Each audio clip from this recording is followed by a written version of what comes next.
Journalist Tommy Hansen, welcome to the Herland Report.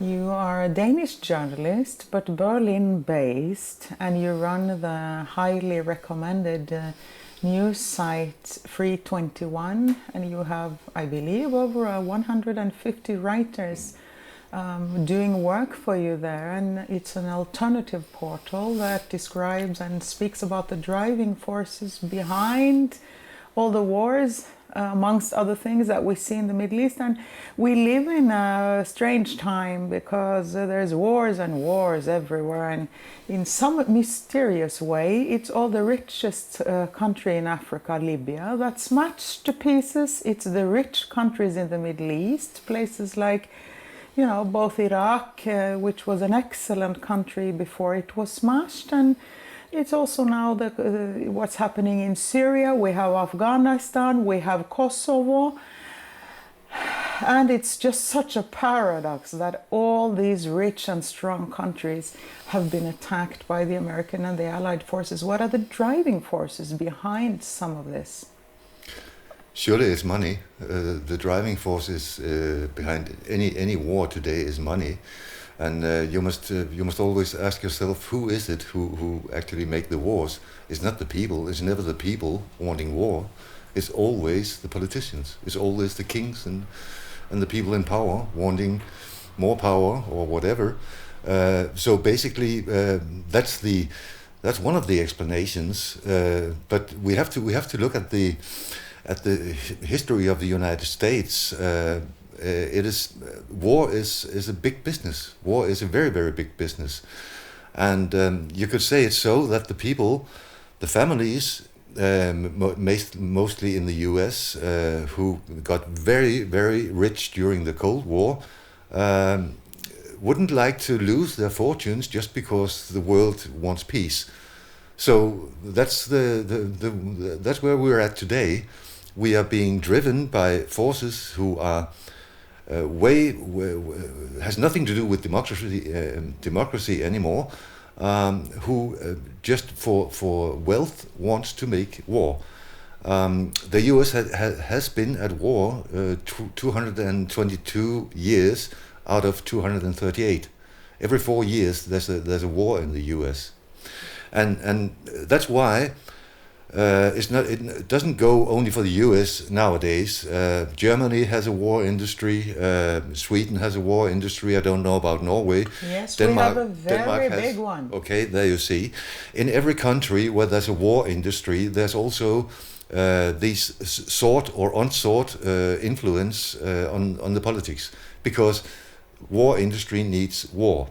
And if you look back in '92, the world was, we were all about to go into a permanent modus of peace, and we would get better relations with the Russians, and everything was about to be good. Only that was a disaster for the American war industry. It was really a disaster. The stocks were going down. No one wanted to buy guns and cannons anymore. Why should we? Because we were about to enter a decade of peace. But that was not the intention of the American war industry, because they couldn't sell their bombs if we don't have any wars. And might I remind that the Obama, the Nobel Peace Prize winner, last year he dropped more than 25,000 bombs all over the world in other countries. 25,000 bombs. They were all dropped, each and every single one of them, in order to reinstate democracy or to give the country freedom or whatever. But these bombs were produced by someone. And those someone producing those bombs are the people in power in modern USA. So we don't have to look for any odd conspiracies or whatever. It's a matter of money, and if the US couldn't last 1 year, not even 3 months without a war, they would just go bankrupt, which they technically are, and for years already. But as long as no one calls the cards, no one knows. This is a paradox also when looking at the close relationship between Saudi Arabia and the United States. And thinking back at Nixon and what happened in the early 70s, I mean, there seems to be such an immense bond between those two nations. Yes, there is, but you can take the whole history of the Federal Reserve in one short sentence, and you can say that the first dollar bills after the Federal Reserve was established, on every dollar bill it said in the bottom with small letters, it said this dollar bill can be exchanged into its value in gold in any Federal Reserve branch. So people knew this is a gold certificate. It's not a money bill. It's a gold certificate. In mid-30s, they changed this formula into this dollar bill can be changed into legal currency at any national Federal Reserve branch, whatever legal currency was. No one asked, and I don't know. But I think it was in the beginning of the 60s. Since then, there has been nothing whatsoever. They just deleted the sentence. So since then, the dollar bills from the United States are just paper, plain paper. And we have no value, we have no security that we can exchange them into anything. So basically we are living under a monopoly money system where people in power have access to create fortunes out of thin air, and that's what they've been doing ever since. And that is exactly what has been polluting the whole Western capitalism ever since, and which is why even in high financial circles, people are preparing systems to take over after this dollar out of the thin air system will vanish. But instead of back to the 60s, as they dropped this note about the gold, about the ability to exchange, they had to find something else to bond with, so they found the oil in Saudi Arabia. They went to Saudi Arabia and said, could we make an agreement from now on, you just sell your oil for dollars, and in return, we will build up your military system, we will build up your secret services. The Saudi Secret Service is a direct copy of the CIA, which no one knows, but that was part of the deal. And the U.S. made military bases all over Saudi Arabia to protect the oil fields, which was why initially Bin Laden, which was one of the good guys at that time, he became resistant to the U.S. because of this. He saw it as an occupation of the land. But that's basically it's an agreement between a bunch of crooks with no morale, only wanting to have a lot of power and a lot of money, which they have been building up ever since. But anyone looking at it from outside can see this is not sustainable. This is going to crash. This is going to have an end. And the end will be very, very ugly because we need to understand that when the dollar collapses, which it will, the whole world will go bankrupt. The whole Western world will go bankrupt on the same day, because the half of the money amount in the world are dollars now. We have been flooded with dollars for decades, and they have no value whatsoever. Only as long as you just look to the other side, and that's what our politicians do. They just use the same money creation system to make investments in war industries and whatever, which is good for the USA. And I have to stress, I'm very sorry I have to say the USA all the time, because I'm not talking about the 98% of the Americans who are good, decent people like people all over the world. I'm talking about this little group of monsters with no morale, with no ethics whatsoever, wanting, having no problems killing thousands, millions of people just to get to their goal. But When you speak about it this way, I mean, this really reminds us of the whole concept of Nazism, and there's so many similarities to the degradational way they looked upon people from other races, and the same way some of the elite in the West today dominates the media. And then again, you know, are so willing to sacrifice millions of lives from Arab nations, and young Muslims are being told that they serve Allah if they come in as mercenaries in the private armies of Eric Prince, or, you know, these types of mercenary organizations that have surfaced.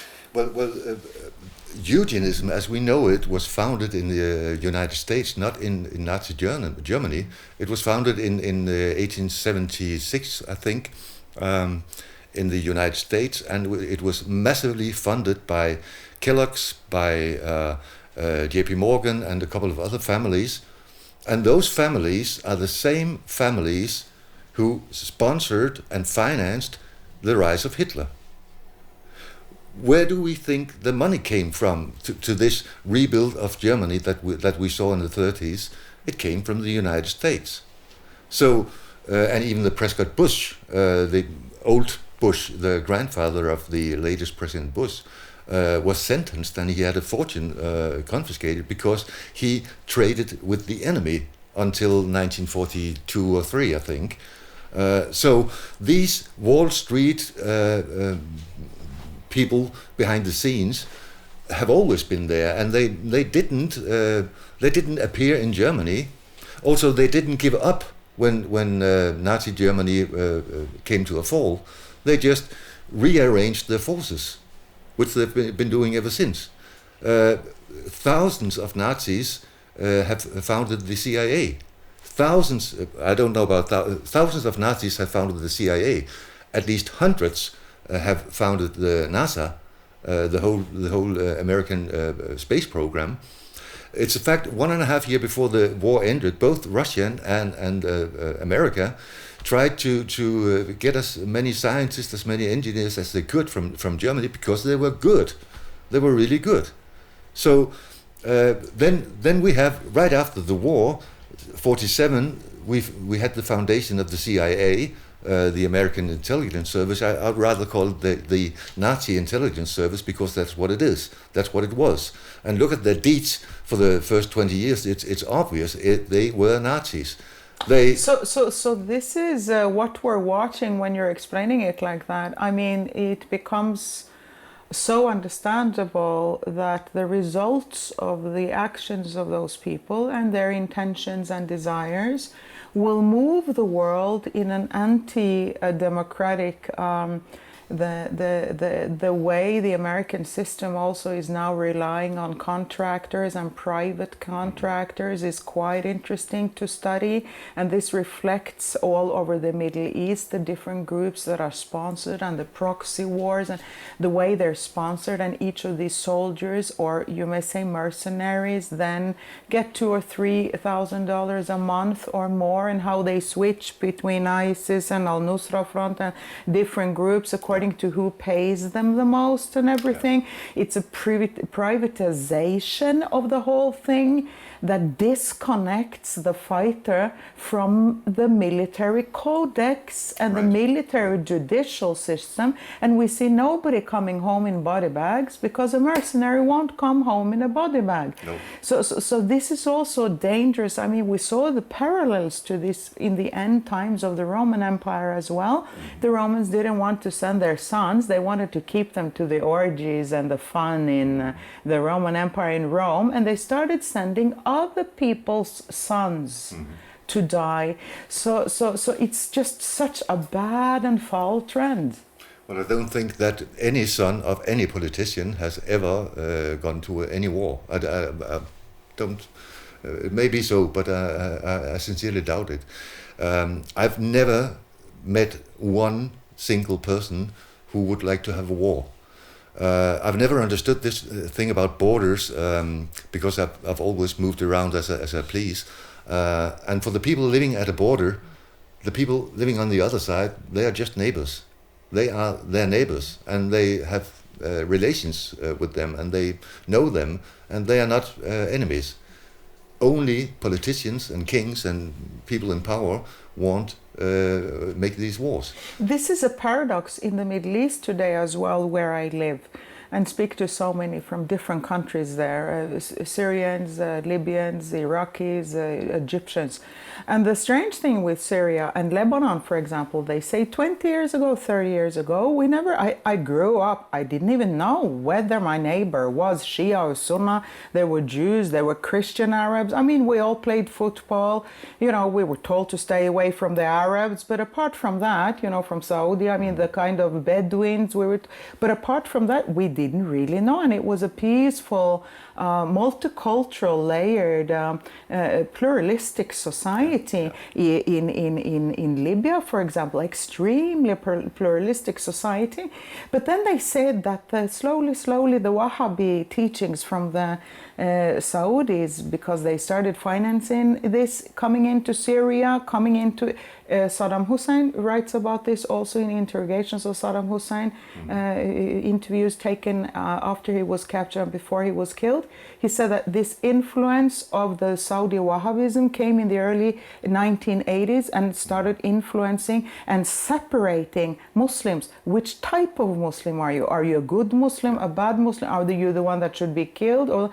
And then you have the whole Wahhabi structure of kill all the infidels, kill all the minorities. This kind of extremist thinking came into Lebanon, Syria, everywhere, and it's now starting to penetrate Europe, as we see. Yeah.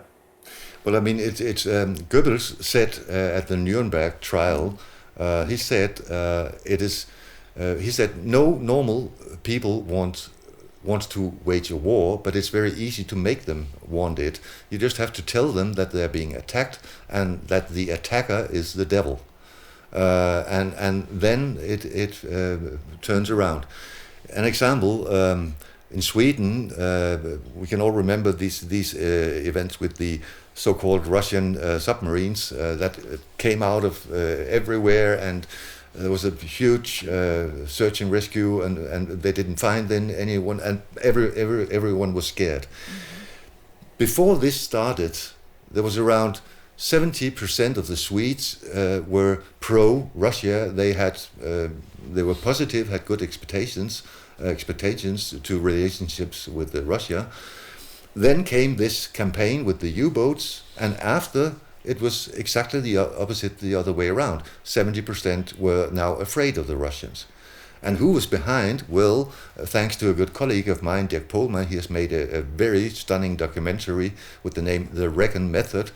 Well, behind it was the CIA. It was a CIA operation running these submarines. It was Italian NATO submarines, mini U-boats, that sailed around in the Swedish Skagerrak and posed as Russian submarines. It was just a PR stunt. It was nothing more than that. So that's what they do, divide and conquer. A country where people live in peace, a multicultural country where people accept each other and each other's differences is not controllable. It is not. You can't do anything with it, because there you have a strong people, a strong basis. But so you have to, if you really want to have power, you have to divide. You have to divide the groups and tell them how the others are. Then you can reinstate the control. And that's why they're panicking. And that is the good thing that the internet has brought to us, because we are, many of us live in a global community now, and many of us have seen that the politicians are sort of, they should actually all go to a museum, because they have nothing to do in a modern world. We don't need them anymore. We will find other solutions, surely. And people want to live in peace, and people want basically people want exactly the same. Just want to enjoy their family, do something good to eat, have love and enjoy the nature. People all over the world are exactly the same. And if the politicians would only leave us alone, it would be a great world. It will come. It will come. But we really have to get out of this grip of being afraid of everything, being afraid of Muslims, being afraid of sickness, being afraid of pollution, being afraid of... Get out of it. Turn off the television and go to the mountains, go to the woods, because that's the real life. The whole thing is artificial, and one of these days we are all going to know. It's very interesting also to note that the Federal Reserve is privately owned. Many do not know that. They think it's the leading American bank. Yeah. So you have a connection, and as we know too, the 1%, I mean 62 individuals now own more than half of the world assets, according to Oxfam. Yeah. And the way the whole media is controlled, and it's as though the media has become a propaganda channel precisely for that 1%, and it seems to be so hard to get out of that, because what you say is so true too, that so many among Americans do not want it. Over 70%, I think it was 74%, in a public policy polling showed that over 70% of the American people didn't want a new war in Iraq. That didn't help at all. So nobody listens to the American people anymore. No, that's right. But a good journalist I know says it so that the mainstream media are nothing but mere propaganda outlets for the current official version of anything, and I would tend to agree.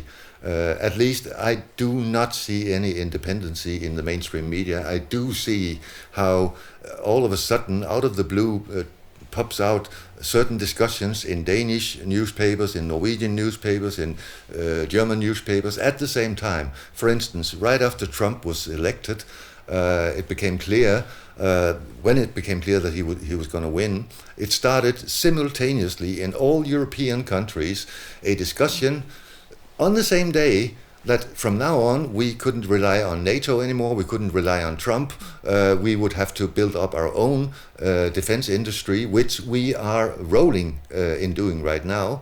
The EU, the Commission, has decided to launch its own EU army. I don't know who is going to control an army when it's controlled by a non-democratic elected organ, but that aside, Trump was put in there to make the growth possible that the war industry wanted, because they couldn't force any more out of the American market. It's done. It's over. It's way overloaded.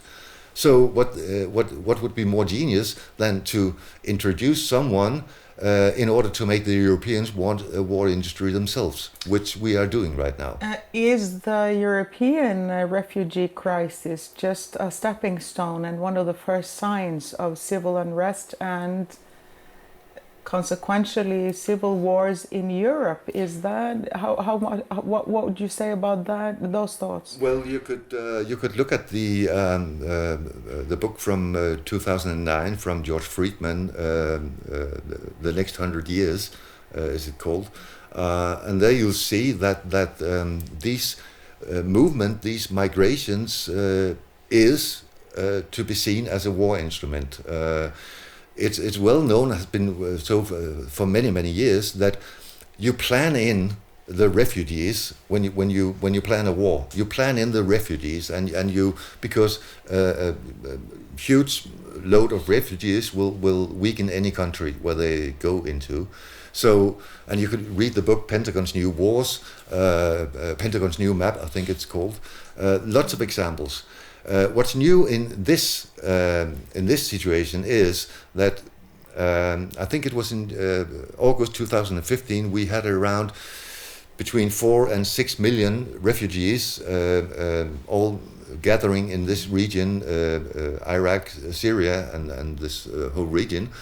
And those 4 to 6 million stood there and couldn't get any further. They had not all, many of them had been equipped with a mobile phone in order to connect with our society. And on this mobile phone, they received in the last week of August a message, many messages saying, Germany welcomes refugees. refugees come to Germany. So they did. And the question is, who started this campaign? It wasn't the German people. It was 3 big computer centers in the United States, in England, and in Australia. They told the world that the Germans were waiting for the refugees to come to Germany. So someone, somewhere, had interest that the refugees were directed to Germany. And then again, I have to point out that Friedman has always said that for the last 100 years, meaning also World War I, it has been a strategic goal of the United States to ensure that there will never ever be connections between Germany and Russia. And why? Because German capital and technology combined with Russian minerals and resources would make the biggest superpower ever. The United States could forget anything. And that is why it's always been so important for the United States strategically to keep Germany down. And it's very interesting to see how the sanctions against Russia have weakened who exactly? It has weakened Europe. Yes. All over Europe. So somebody has also thought up those sanctions in order to weaken, obviously, Europe. So well, that is logical. I mean, if 4,000 German companies have businesses in Russia, and you make sanctions against Russia, you make sanctions against the 4,000 German companies. Mm-hmm. And that is why Angela Merkel has tried to talk the United States some sense into the United States. So did Hollande, as he tried it. But somehow those voices, we don't hear them anymore. I see what we need is for certain an independent Europe again. And thank you very much, Tommy Hansen, journalist, leader, founder and host of the Free21, a new site very worthy of reading to everybody. And thank you very much for joining us here at the Scandinavian Herland Report. Thank you.